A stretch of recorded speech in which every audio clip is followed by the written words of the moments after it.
It is a gorgeous day in the garden today. Welcome back. This is Bree with 6 Hearts on 6 Acres, and I am out getting ready to do all of the things in my garden, really. We're going to start with planting my onion starts. So I got these from Dixondale Onions. I purchased an intermediate day sampler. That's what grows best in my area.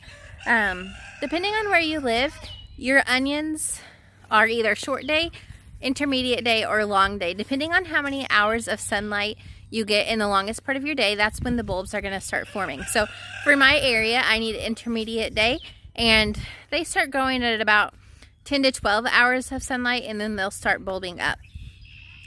Onions can go in before your last frost. They can take a light freeze, and they can take a frost. So as soon as that soil is workable, you can go ahead and get them in. I'm going to get mine planted today. I like to kind of plant them all around my garden because onions are a great companion plant. So they are going to help keep pests away from my other plants. So I want some in with where my brassicas are going to be and some in with my pepper beds. They're just going to be kind of all over the place around my garden. So come along with me as I get those in the ground. This is what a pack of the intermediate day onions looks like.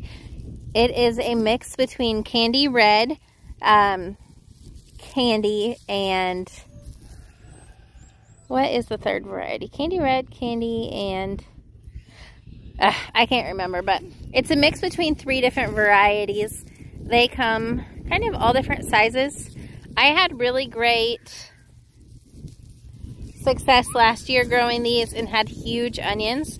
I'll show a picture pop up right here of my onion harvest from last year. So these onions are starts. They are not sets. If you want an onion that's going to bulb up really big, what you want is this, an onion plant or an onion start. Onions are a biennial, so the first year they really focus on that bulb production, and the second year they focus on seed production. So when you plant an onion plant, that is an onion that was started and then pulled up out of the ground and sold to you in its first year of production. If you purchase an onion set, those are second year onions that didn't grow large. So a lot of people grow those for green onions, but if you want an onion to bulb up big, that's not what you want to plant. I made that mistake early on in my garden journey, and I know several others have as well. So that's a really good tip to know. Big onion, like that you think of when you go purchase onions, you really want to buy plants. And if you're wanting green onions, then you can buy sets, or onion seeds, then you can buy sets as well. Love you. Okay. Give me a kiss. I'm going to show you how to plant these onions. You do not want to plant them deep. When you plant an onion, you want the bulb to be able to grow. So you don't want it into the soil. I put them about this deep. And then as they grow, you kind of pull that soil away from the bulb. So I'm going to put my first ones right here. I don't know that's a bulb. Oh. Hey. Got to get those clumps out of my way. Hey. Sorry. Okay. So I just make a little hole there, stick that in, and then push the soil around it. Oh. And you're going to want that onion just kind of sticking up, just like that. And then you want to make sure that you leave these onions plenty of room so that they can get a good size. So I put mine about 3 inches apart. Hi.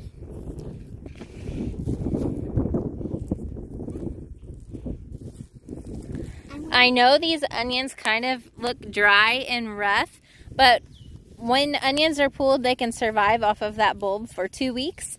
And so they will green back up and come back to life.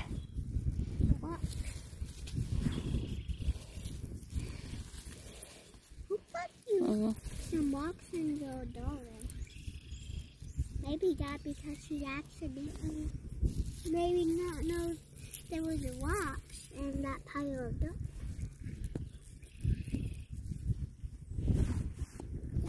Have a few onions on the end of this bed. This bed is also going to have brassicas right here. And then I planted some garlic right here, but I didn't plant it until January, so I'm not really sure if it's going to come up or not. Don't see any signs of life yet, but we will see.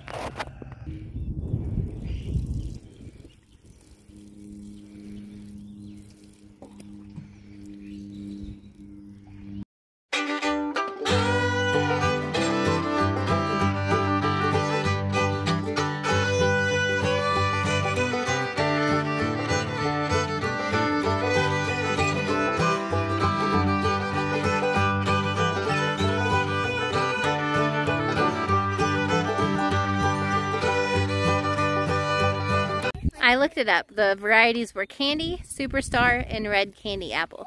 I have my first package fully planted. There's supposed to be, a minimum of 4 dozen onions in each package, but I got 101 onions from my first, and so hopefully I'll get about the same from my second and have a total of 200 onions planted today. I also have onions that I started by seed growing in my basement. Those aren't quite ready to plant up yet. Probably in the next 2 weeks or so, and then I will be able to get those out here as well.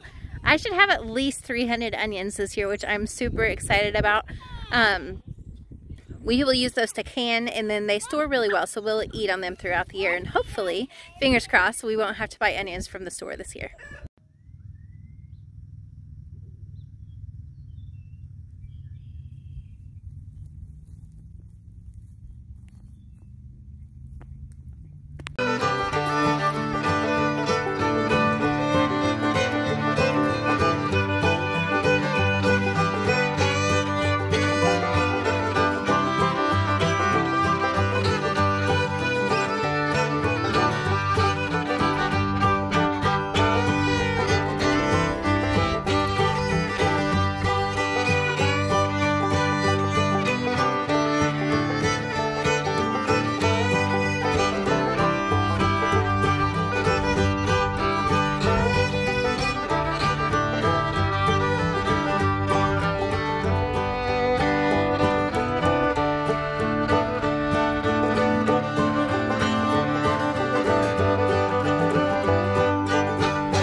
Finished up the onion planting with 194 onions today. Those are all in the ground. You saw Olivia planting our sugar snap peas. She's getting those in, and I'm going to go ahead and get some lettuce seed in, get that in the ground as well. I decided to go ahead and go inside and grab the rest of my seeds that I want to get planted today. Everything that I'm planting out is going to be frost tolerant. Even though it's 75 degrees today, we have 80 degree day in our forecast. It is still February. My last average frost date is not until April 20th. Our temperatures are really unseasonably warm right now, but I am so sure that it's just a tease, as much as I wish it was not. And so I'm going to be careful that I only put frost tolerant vegetables and herbs into the ground right now. A lot of these things really thrive in these cool spring temperatures. I'd like to go ahead and get my broccoli and cauliflower out. I will probably set it out in my cabbage as well. Set it out to go ahead and start hardening off, and I need to up pot some of them still. Like I said, those are frost tolerant. And then I'm gonna go ahead and get my dill and my cilantro started. I'm gonna get several different varieties of carrots started. I'm gonna get some Swiss chard and some kale started, a few different varieties of each, and then my lettuce. And I will take you along with me as I do each of those and kind of walk you through how I do them in my garden. I would say that I probably kind of do it chaos style gardening. I don't like nice tidy rows a lot of times. I just kind of scatter seed, especially with small things like lettuce. I like to eat that as cut and come again, and so I scatter them and then they grow up, and then I cut them off, or I harvest the outside edges and let the lettuce continue to grow. So I'm not going for a head of lettuce. I'm going for a loose leaf lettuce, and kind of like baby kale in the same fashion, not necessarily a large kale plant. I do like to have one variety which is called dinosaur kale. I like to grow that in a single individual plant and not as a loose leaf. So we'll do that today as well and go ahead and get it in the ground. You can start these things inside, and I did last year and I had really good success with that. But because it's so nice and warm, I know that they're not going to have any problem germinating outside. And so I'm just going to go ahead and get them started, because it's easier to get things started in the ground direct sowing than it is in the basement, and having to kind of baby them and keep them up potted and make sure the lights are on. Just let Mother Nature and God do the work for you and throw them out in your garden if your weather allows, which mine is going to. I'm going to start my lettuce. Ugh, that sun is bright. I'm going to start my lettuce in this bed that I have on the very edge of my garden. It is my part sun, part shade bed. In the winter time, it gets full sun, and then as this tree behind me starts to really leaf out in the spring and summer, then it becomes part shade, which is really perfect for lettuce because it does not like hot temperatures. When lettuce gets too warm, it turns a terrible bitter taste, and it also, ouch, I got bit by something. It will also bolt, which means it's going to send up flowers. Great for saving seed, but not good for wanting to be able to eat your lettuce.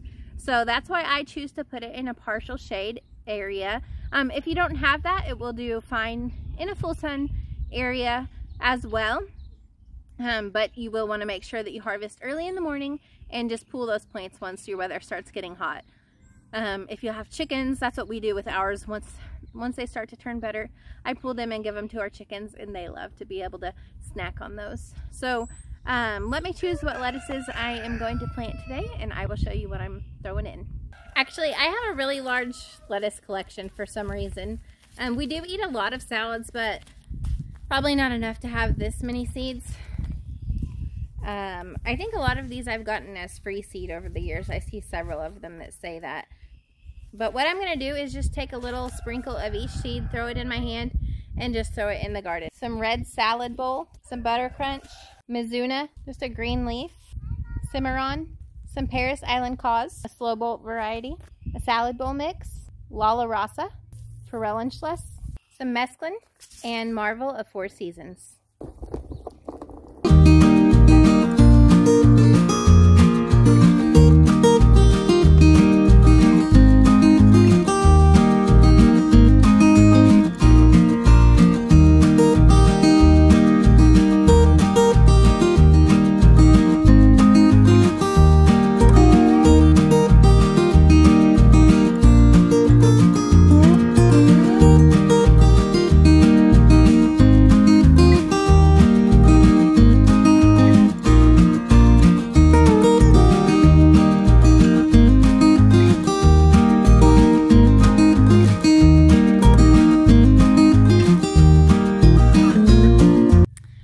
Lettuce all planted and watered in, so now I'm going to go ahead and get my kale in the ground. Like I said, I like to do a few varieties of just a loose leaf kale that I will harvest when the leaves are very small and tender, and for that I'm going to do this dazzling blue and this Russian red. I'm just going to sprinkle them in the ground like I did the lettuce, and then I'm going to do some lacinato, I think is how you say that, or otherwise known as dinosaur kale. I want these to be individual plants, not baby leaf lettuce. These go really tall and will provide a long harvest up through until summer, and then I think it starts to get bitter. But then in summer I'm going to pull those out, feed them to my chickens, and then I will plant again for a fall and winter crop, because kale handles frost really well, which is another reason why I'm planting it now. And then I'm also going to go ahead and plant some Swiss chard, 3 different varieties. Swiss chard, I'm going to do this Bright Lights, this Ford Hook Giant, and I think you say Looky Loos. These are some greens that are really good. They handle frost well, but they also handle heat well, so they're going to grow throughout the summer for me. We like to eat these chopped up when they're small and tender in salads, or once they get larger you can use the stalk, kind of similar to celery, and you can use the leaves like sauteed like you would in soups like spinach, or we like to mix them into our pasta sauce. There's just a lot of different ways that you can use these. They're a really healthy, high nutrient ingredient that you can add into a lot of meals. So these are going into the ground today as well.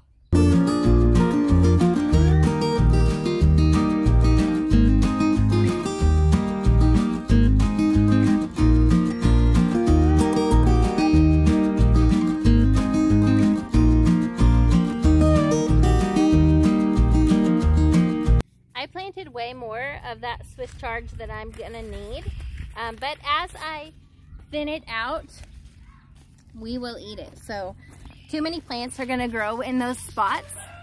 And when they get big enough to harvest to eat, I will just thin them out and we will eat them for meals. I would only like to have, I don't know, maybe 5 full-grown Swiss chard plants when we're all finished. So that's how many I will leave to grow for the year. The next thing I'm gonna plant is dill. I have 2 varieties here, Tetra and I don't know, Ducat maybe, how you say it, Ducat, I'm not sure. But I'm gonna get both of them planted. I like to plant dill around my brassicas, so my broccoli, cauliflower, and cabbage and kale. It helps to keep the little tiny green caterpillars, which I think are called pickle worms, off of your brassicas. They will go to town and really destroy your crop if you aren't watching for them. But planting dill beside them helps to mask the scent from those white the white moths are what lay the eggs that have those tiny little green worms. So planting dill by your brassicas helps to keep those pests away in an organic and natural way. So I like to just kind of sprinkle these around in the beds that I'm going to be planting my brassicas in. Obviously these are going to start probably before I get my brassicas in the ground, but that's okay. I will just kind of space my brassicas around things, move some of these dill seedlings if I need to do that at that point.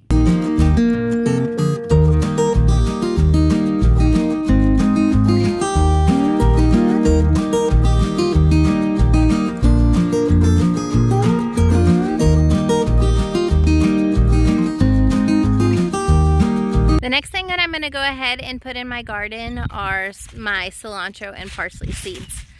These seeds, cilantro mostly, really likes cool weather. Once it starts to get warm, it's going to bolt. So it's important to get this in before your last frost. And then parsley can handle a frost, but it grows well through the warm temperatures too. So it's fine to go ahead and get it started now, or it's okay to go ahead and start it later, whatever works best in your garden. I'm going to germinate these in one spot, just like I did with my dill. And then as they start to grow, I'm going to move them about my beds so that they can kind of be everywhere. Herbs give off a really strong smell, and they help to keep your other plants kind of masked from insects that would like to eat them. So I like to just kind of spread all of the herbs all the way throughout my garden. These are the parsley seeds, and I am just going to sprinkle them into the bed. And then, like I said, once they germinate, I will put them where I want them. And these are cilantro seeds. Again, I am just going to sprinkle them. And then once they germinate, I will put them where I would like them in the garden. Got a visitor hanging out with me today. That's 12. She was born on our 12th anniversary. So I'm just going to kind of cover these up. They don't need to be deep. They're a small seed. And then I'll get them watered in. Cilantro is something that bolts quickly, so I like to plant it frequently in my garden with multiple succession sowings. So I'll go ahead and put cilantro in about every 2 weeks to ensure that I have a constant supply of that, because we like to eat it a lot in pretty much everything. Obviously we do the Mexican food, but we really like cilantro in all of our meals. None of us have that taste like soap gene. And the last seed that I'm going to be planting today is my carrots. I have 1, 2, 3, 4, 5, 6, 7, 8. I have 8 different varieties here, and I am just going to scatter them one variety per bed and let them grow there. Carrots don't like to be put in one spot and then moved. Once they develop that taproot, it really needs to stay there. So as I put them into each bed, I will obviously be adding other things into those beds as well. If I lose a few carrots in that process, I'm okay with that. I really like to have carrots just kind of scattered around. They're a great companion plant. They take up a ton of soil space, but not a ton of top space. They grow those leafy greens on the top, and they can get big. I've seen mine have gotten about 2 foot tall before, but still your plants that you're planting with that usually will outgrow them and still be able to get plenty of sunshine. So I like to just kind of sprinkle them throughout the garden. Carrots take a long time to grow. In my case, they always take way longer than the package says. You can tell that they're ready once the tops are kind of pointing out of the soil. You need to have really loose soil to plant carrots. If you don't, it's best to plant them into a container. Otherwise, they don't grow great. Carrots aren't a vegetable that I would grow as a beginner gardener. I think that they're one of the harder vegetables for me to grow personally anyways. You have to keep them wet for like 10 to 15 days until they germinate. So that means daily watering. And then once they do germinate, they have to have like really the perfect soil for them to be able to grow down and develop a nice root. You could maybe, if you would like to try carrots as a beginner and you don't have great soil yet, you could try some shorter varieties. Those might grow better. Some like ox heart varieties would probably be really great for your garden. But I'm just going to sprinkle each of these varieties into my beds. This bed is going to get the Chantenay red core. Next bed is going to get the deep purple. These beds are going to get the Carota carrot and the purple carrot.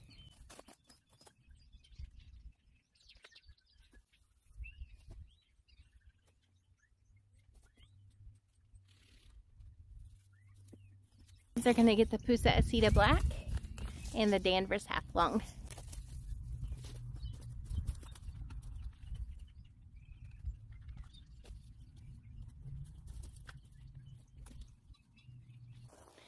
The last carrot that I'm going to put in is this coral carrot. All right, I've been out here for a couple hours and I am finished. I got all of the frost tinder herbs and vegetables that I was going to go ahead and direct sow. I have those all in the garden. Pretty sure I have a bug in my hair. But I have all of those in the garden, and now I'm going to get them all watered in and wait for them to sprout. Hoping to have them sprouted in the next week or so, at least there's that bug, at least some of them beginnings. Others, like the carrots, take a little bit longer, but I should start to see little bits of green in the next week or so, and I am just so stinking excited about that. Nothing makes me happier than coming to the garden and having brown dirty hands. I've worked hard. I have gotten a lot planted, and I'm just so excited to see my garden grow. I heard, I don't know, maybe it wasn't even last year, maybe the year before, I like to watch Jess from Roots and Refuge, and she says, she said one time that she prayed for the burden of abundance in her garden. I still have a bug in my hair. I can feel it crawling. There it is.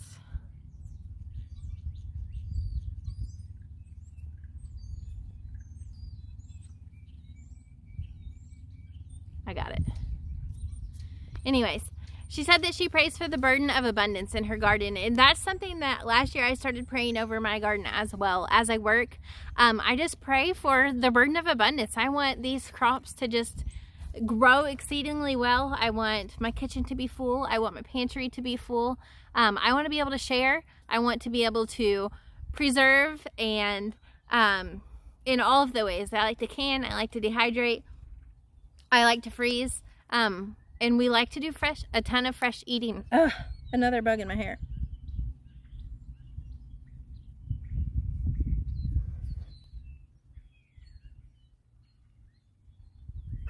So as I work, I just constantly pray that burden of abundance over my garden. I want to have so much produce that it's a burden to take care of, that is time consuming, but it is something that is worthy and it is valuable, and it's important for our family, and it's really important for me and my husband to show our kids how to grow their own food and how to work hard. So today I just want to say thank you for hanging out with me as I've worked in my garden. I have gotten a lot accomplished today. I am super happy with what's all in the ground this early in the year. I hope that as you watch me, you're encouraged to start your own garden and grow your own food in your own backyard. It is Sunday afternoon, so I am going to go sneak in a nap before church. But thanks for hanging out with me, and I hope to see you later.